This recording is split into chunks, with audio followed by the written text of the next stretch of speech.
আক্ৰমণ কৰিছে সি মোক কি আক্ৰমণ কৰিব সি মোতকৈ 1 বছৰ সৰু বি বৰুৱা অলগৰ্ধ এটা অকল চিঞৰে কাজিয়া কৰে ব্ৰেইনত একো নাই নহয় মানে আপুনি ইয়াত আন্দোলন কৰিছে কিন্তু কেলকাতাত গৈ আপুনি আকৌ মই কেলকাতাত কৰিব বেংগলোৰত কৰিব মই ডেনমাৰ্কত কৰিব দাটছ মাই শ্ব' সি কেলকাতাত কি কৰি আছে নে আপুনি ধৰক কেব বিৰোধী মই কথা কৈছোঁ তাহাঁতি পাৰিছে নেকি জন্মলে বেংগলী জানে হিন্দী জানে সি ইংলিছো ক'ব নাজানে সেইটা গৰু আছিলে বিহুৱাত পঢ়োঁতে আমাৰ লগত থাকেহে জুবিন গাৰ্গৰ লগত থাকিলে জুবিন গাৰ্গ নহয় কিন্তু কথাটো সেইটো কিন্তু তাক বুজি ল'বলৈ দিবা যে অসমৰ এগৰাকী দায়িত্বশীল মন্ত্ৰীৰ জ্ঞানৰ নমুনা দেখি আমি হতচকিত হৈছোঁ এনেকুৱা মানুহেই আমাৰ ৰাজ্যখনক নেতৃত্ব দিছে মন্ত্ৰী হিচাপে সামান্য যিখিনি জ্ঞান সেই জ্ঞানখিনি নথকাকৈ মন্ত্ৰীৰ দায়িত্ব শুৱনি কৰি ৰাজ্যখন আগুৱাই নিব বিচাৰিছে হিমন্ত বিশ্ব শৰ্মাই শ্ৰেষ্ঠ 5খন ৰাজ্যৰ সপোন দেখিছে এনেকুৱা এসোপা সাংগু পাংগু লৈ আৰু ক'বলৈ বেয়া শুনিবলৈও বেয়া জয়ন্ত মল্ল বৰুৱা ডাঙৰীয়াক আমি এইটোৱে ক'ব বিচাৰোঁ বান্দৰে নাৰিকলৰ মূল কেতিয়াও নুবুজে বান্দৰে নাৰিকলটো লৈ খেলিব পাৰে কেতিয়াও খাব নোৱাৰে গতিকে জয়ন্ত মল্ল বৰুৱাই অন্ততঃ অসমখনৰ স্বাৰ্থত কিছুমান কথা নোকোৱাকৈ থকাটো ভাল ৰাজনীতি কৰিছে জনপ্ৰতিনিধি হৈছে সামান্যতম শিষ্টাচাৰ বজাই ৰখাটো ভাল আৰু তেওঁ আজি কৈ দিছে যে 15 চনৰ পিছত তেওঁ একো বেয়া কাম কৰা নাই অসমৰ মানুহে চাই আছে কংগ্ৰেছক যিসকলে ডুবাইছিল গেলাইছিল আজি তেওঁ অকপত স্বীকাৰ কৰিছে মোটামুটি আৰু এই জয়ন্ত মল্লৰ নিচিনা একাংশ ভ্ৰষ্টাচাৰীৰ বাবেই বিজেপিকো ডুবিবলৈ বৰ বেছি সময় নালাগিব বাকী বিচাৰ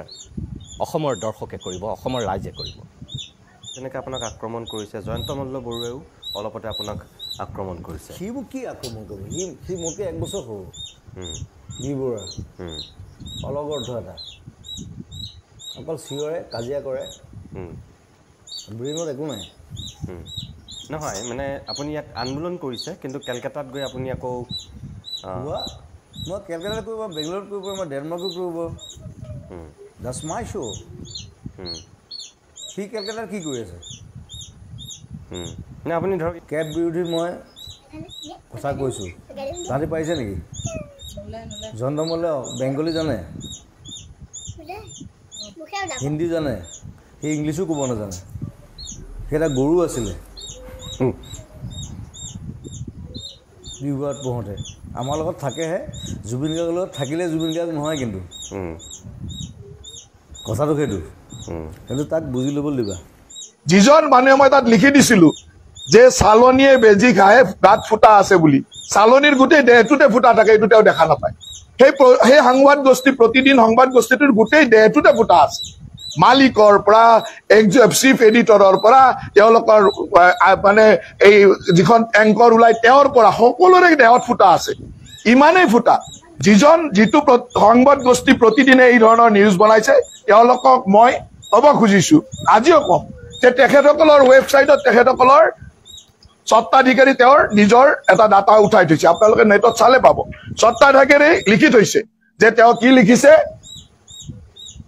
Jayanta Barua proudly introduced himself as a great grandson of legendary Hemchandra Barua তাৰমানে তেওঁ পৰিণাতি legendary হেমচন্দ্ৰ বৰুৱাৰ গ্ৰেট গ্ৰেণ্ডসন বুলি তেওঁ গৌৰৱ অনুভৱ কৰে কিন্তু তেখেতে প্ৰমাণ কৰি দেখাওক যে জয়ন্ত বৰুৱা আমাৰ সকলোৰে শ্ৰদ্ধাৰ অসমৰ ভাষাৰ জনক হেমকোষৰ অভিধানৰ প্ৰণেতা হেমচন্দ্ৰ বৰুৱাৰ তেওঁ কি হয় তেওঁ গ্ৰেট গ্ৰেণ্ডসন হয় নেকি পৰিণাতি হয় নেকি মই কৈছো যে তেওঁ কোনো পৰিণাতি নহয় গোটেই অসমক আভুৱা ভৰি গোটেই মানুহক আভুৱা ভৰি তেওঁ পৰিণাতি বুলি কৈ তেওঁৰ গোটেই বজাৰখন সমাজৰ লগত চলাই আছে তেওঁ গ্ৰেট গ্ৰেণ্ডসন তেওঁ পৰিণাতি হেমচন্দ্ৰ বৰুৱা কিমান শ্ৰদ্ধাৰ মানুহ অসমৰ জাতীয় জীৱনৰ অসমৰ সাহিত্যৰ এনেকুৱা এজন শ্ৰদ্ধাশীল ব্যক্তি সেইজন ব্যক্তিৰ পৰিণাতি নাম লৈ ইমান বেয়া কাম কৰি পৰিণাতিৰ নাম লৈ থকাটো আচলতে অসমীয়া জাতিৰ কাৰণে লজ্জাজনক। তেওঁ কওক, মই তথ্য সহকাৰে মই কৈছো যে হেমচন্দ্ৰ বৰুৱাৰ কোনো পৰিণাতি নাই, কোনো বায়'লজিকেল পৰিণাতি গ্ৰেট গ্ৰেণ্ডছন নাই, গতিকে তেওঁ কোনো বায়'লজিকেল গ্ৰেট গ্ৰেণ্ডছন নহয়। গতিকে এনেকুৱা এটা ইমান যাৰ জীৱনৰ পৰিচয়টোৱে ভুৱাৰে আৰম্ভ হৈছে, যাৰ জীৱনৰ পৰিচয়টো, যাৰ আইডেণ্টিটি, মোৰ যদি পৰিচয়টোৱে ভুৱাৰে আৰম্ভ হয় তেতিয়াহ'লে সেই মানুহজন কিমান বেয়া হ'ব পাৰে। এতিয়া মই গৌৰৱেৰে কওঁ যে মই চান্দকুচীয়া মল্লভোজৰ বৰুৱা, নলবাৰীৰ চান্দকুচীয়া মল্লভোজৰ বৰুৱা বংশৰ ল'ৰা, মোৰ বংশক লৈ গৌৰৱ কৰোঁ।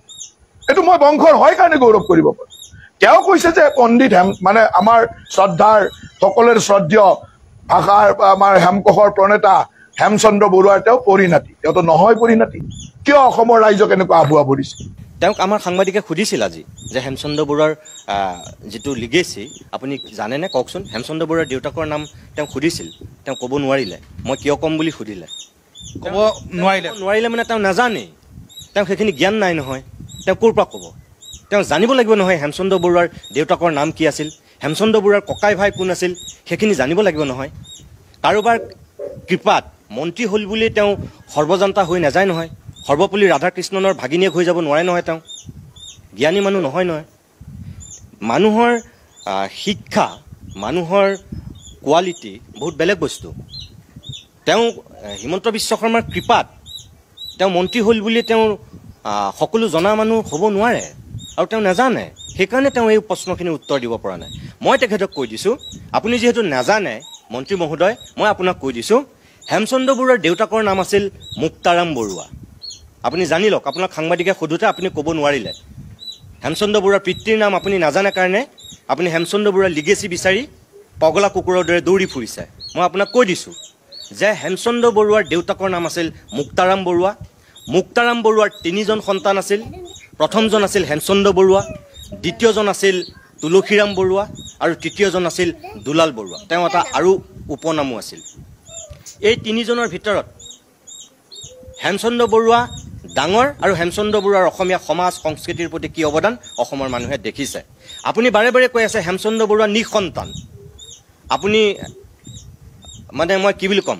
জুবিন গাৰ্গে আপোনাৰ সন্দৰ্ভত এটা কথা কৈ আছিল, মোৰ কাণত এই মুহূৰ্তত সেইটো বাজি আছে। মই নকওঁ সেই শব্দটো, কিন্তু আপোনাক তেনেকুৱা বুলি ক'বলৈ মোৰ মন গৈছে, কিন্তু মই নকওঁ। হেমচন্দ্ৰ বৰুৱা নিঃসন্তান নাছিল। কোনোবা কম শিক্ষিত মানুহে, কোনোবা অৰ্ধ শিক্ষিত মানুহে যদি ক'লে মই মানি ল'লোহেঁতেন, কিন্তু এজন মন্ত্ৰীয়ে যে নজনাকৈ এনেকৈ লম্ফ জম্ফ মাৰি সংবাদ মাধ্যমৰ আগত কথা কৈ আছে, এইটো বৰ দুখজনক কথা। হেমচন্দ্ৰ বৰুৱাৰ জীয়ৰী আছিল পদ্মাৱতী, তেখেতে নাজানে। হেমচন্দ্ৰ বৰুৱাৰ ভায়েক আছিল তুলসীৰাম বৰুৱা। তুলসীৰাম বৰুৱাৰ পুতেক তেওঁ হৈছে আনন্দৰাম বৰুৱা। আনন্দৰাম বৰুৱাৰ পুতেক তেখেত হৈছে দেৱানন্দ বৰুৱা। দেৱানন্দ বৰুৱাৰ পুতেক সেইজন হৈছে জয়ন্ত বৰুৱা। অৰ্থাৎ হেমচন্দ্ৰ বৰুৱাৰ ভায়েকৰ, অৰ্থাৎ তুলসীৰাম বৰুৱা, তুলসীৰাম বৰুৱাৰ পুতেক হৈছিল আনন্দৰাম বৰুৱা, আনন্দৰাম বৰুৱাৰ পুতেক হৈছে দেৱানন্দ বৰুৱা, আৰু দেৱানন্দ বৰুৱাৰ পুতেক হৈছে জয়ন্ত বৰুৱা। মই এতিয়া এইটো কথা কৈ দিওঁ যে এই মানুহবিলাকে, এই অলপ বেছি জনা মানুহবিলাকে নিজকে পণ্ডিত জহা বুলি কৈ যিবিলাক কথা কয়, তেওঁ মূৰ্খামি পৰিচয় দিছে এইটোৱেই যে তেওঁ নাজানেতো নাজানেই, হেমচন্দ্ৰ বৰুৱাৰ দেউতাকৰ কথাটো নাজানেই, হেমচন্দ্ৰ বৰুৱাৰ ককাই ভাই কথাটো নাজানেই। তেওঁ চাগে এইটো কথাও নাজানে যে 1900 চনত হেমকোষখন প্ৰকাশ হোৱাৰ পিছত 1900 চনৰ পৰা 1940 চনলৈ হেমকোষৰ কোনো সংস্কৰণ ওলোৱা নাছিল। 1940 চনত যেতিয়া দ্বিতীয় সংস্কৰণ হেমকোষ প্ৰকাশ হৈছিল, সেই যিগৰাকী ব্যক্তিয়ে প্ৰকাশ কৰিছিল তেওঁ আছিল আনন্দৰাম বৰুৱা। 1936 চনত চম্বলপুৰৰ পৰা সাহিত্যৰথী লক্ষ্মীনাথ বেজবৰুৱাই আনন্দৰাম বৰুৱালৈ সেই হেমকোষৰ দ্বিতীয় সংস্কৰণ প্ৰকাশ কৰাৰ আগত, যেতিয়া আনন্দৰাম বৰুৱাই গোটেই কামটো কৰি আছিল, হেমকোষৰ দ্বিতীয় সংস্কৰণ প্ৰকাশ কৰিবৰ কাৰণে যেতিয়া কাম কৰি আছিল, লক্ষ্মীনাথ বেজবৰুৱাই 1936 চনত চম্বলপুৰৰ পৰাই এখন চিঠি দিছিল আনন্দৰাম বৰুৱালৈ যে সেই সময়ত যে তুমি নিষ্ঠাৰে কামটো কৰি যোৱা আৰু তাত নতুন শব্দৰ সংযোজন কৰি হেমকোষৰ দ্বিতীয় সংস্কৰণ এটা প্ৰকাশ কৰা। 36 চনত লক্ষ্মীনাথ বেজবৰুৱাই সেই চিঠিখন আনন্দৰাম বৰুৱালৈ দিছিল, আৰু সেই আনন্দৰাম বৰুৱাই সেই 36 চনৰ পৰা গৈ 1940 চনত 1 নৱেম্বৰত তেওঁ এই হেমকোষৰ দ্বিতীয় সংস্কৰণ প্ৰকাশ কৰিছিল অকল দ্বিতীয় নহয় তৃতীয়ৰো তাৰ 10 বছৰৰ পিছত 15 বছৰ পিছত 1955 চনত তেওঁ হেমকোষৰ তৃতীয় সংস্কৰণটো আনন্দৰাম বৰুৱাই প্ৰকাশ কৰিছিল আৰু আনন্দৰাম বৰুৱা কোন আছিল হেমচন্দ্ৰ বৰুৱাৰ ভতিজাক হেমচন্দ্ৰ বৰুৱাৰ ভতিজাক আছিল তুলসীৰাম বৰুৱাৰ পুতেক আছিল তাৰ পিছত দুটা সংস্কৰণ ওলোৱাৰ পিছত চতুৰ্থ সংস্কৰণটো কোনে উলিয়াইছিলে আনন্দৰাম বৰুৱাৰ পুতেক দেৱানন্দ বৰুৱাই আনন্দৰাম বৰুৱাৰ পুতেক দেৱানন্দ বৰুৱাই অকল চতুৰ্থ সংস্কৰণটো ওলোৱা নাছিল চতুৰ্থ সংস্কৰণৰ পৰা একাদশ সংস্কৰণলৈকে দেৱানন্দ বৰুৱাই ওলাইছে দেৱানন্দ বৰুৱা কোন জয়ন্ত বৰুৱাৰ দেউতাক দ্বাদশ সংস্কৰণৰ পৰা এতিয়া এই পঞ্চদশ সংস্কৰণলৈকে এইকেইটা সংস্কৰণ কোনে উলিয়াইছে জয়ন্ত বৰুৱাই উলিয়াইছে তেওঁ সেইখিনি জ্ঞানেই নাই যে হেমচন্দ্ৰ বৰুৱা আৰু তুলসীৰাম বৰুৱা যে ককাই ভাই তুলসীৰাম বৰুৱাৰ পুতেক যে আনন্দৰাম বৰুৱা আনন্দৰাম বৰুৱাৰ পুতেক যে দেৱানন্দ বৰুৱা দেৱানন্দ বৰুৱাৰ পুতেক যে জয়ন্ত বৰুৱা তেওঁ সেইখিনি জ্ঞানেই নাই অৰ্থাৎ পদ্মাৱতী হেমচন্দ্ৰ বৰুৱাৰ জীয়েক আছিল পদ্মাৱতী ঢুকোৱাৰ পিছত তেওঁ তিয়কলৈ বিয়া হৈছিলে তিয়কলৈ বিয়া হৈছিল তেওঁ সেই লিগেচিটো নাথাকিল গতিকে তাৰপিছত লিগেচিটো মেইনটেইন কৰিছে তেওঁ ভতিজাকে প্ৰথম হেমচন্দ্ৰ বৰুৱাৰ হেমকোষ সেইকাৰণে আনন্দৰাম বৰুৱাই উলিয়াইছে 1940 চনত আৰু তাৰপিছত আপুনি তাত আকৌ নতুন শব্দৰ সংযোজন কৰি তাৰ তৃতীয় সংস্কৰণ উলিয়াইছে তেওঁ 15 বছৰ পিছত 1955 চনত তেতিয়ালৈকে সেইখিনি আনন্দৰাম বৰুৱাই কৰিছে তাৰ উত্তৰসূৰী হিচাপে আনন্দৰাম বৰুৱাৰ পিছত সেইখিনি কাম আনন্দৰাম বৰুৱাৰ পুতেক দেৱানন্দ বৰুৱাই কৰিছে তাৰমানে দেৱানন্দ বৰুৱাৰ উত্তৰসূৰী হিচাপে জয়ন্ত বৰুৱাই কৰিছে এইটো কি লিগেচি নহয় নেকি এইখিনি কথা নজনাকে তেওঁ এতিয়া লম্ফজম্ফ মাৰি আছে এইবিলাক এতিয়া কি বুলি ক'ম এইটো অজ্ঞানতাৰ পৰিচয় আৰু বেলেগ কথা একো নাই আৰু তেওঁ চাগে তেওঁ অকল নিজৰ যদি পত্নীক চিনি পাই পেলাই তেওঁ যদি নিজৰ ককাই ভাইক চিনি নাপায় মই নাজানো এতিয়াতো হেমচন্দ্ৰ বৰুৱা তুলসীৰাম বৰুৱা ককাই ভাই আৰু ককাই ভাই হিচাপে তুলসীৰাম বৰুৱাৰ পুতেক পৰিণাতি হিচাপে আহি জয়ন্ত বৰুৱাই এতিয়া লিগেচিটো মেইনটেইন কৰিছে তাত আপত্তি কি কৰিবলগীয়া আছে অসমৰ জনসাধাৰণক মই এইটোৱেই ক'ম যে বেলেগ কথা বাদ লক্ষ্মীনাথ বেজবৰুৱাই হেমচন্দ্ৰ বৰুৱাৰ সন্দৰ্ভত যিখিনি লিখি থৈ গৈছে হেমকোষৰ সন্দৰ্ভত যিখিনি কৈ গৈছে তাতকৈ আৰু বেলেগ চাৰ্টিফিকেট নালাগে কোন জয়ন্ত মল্ল বৰুৱা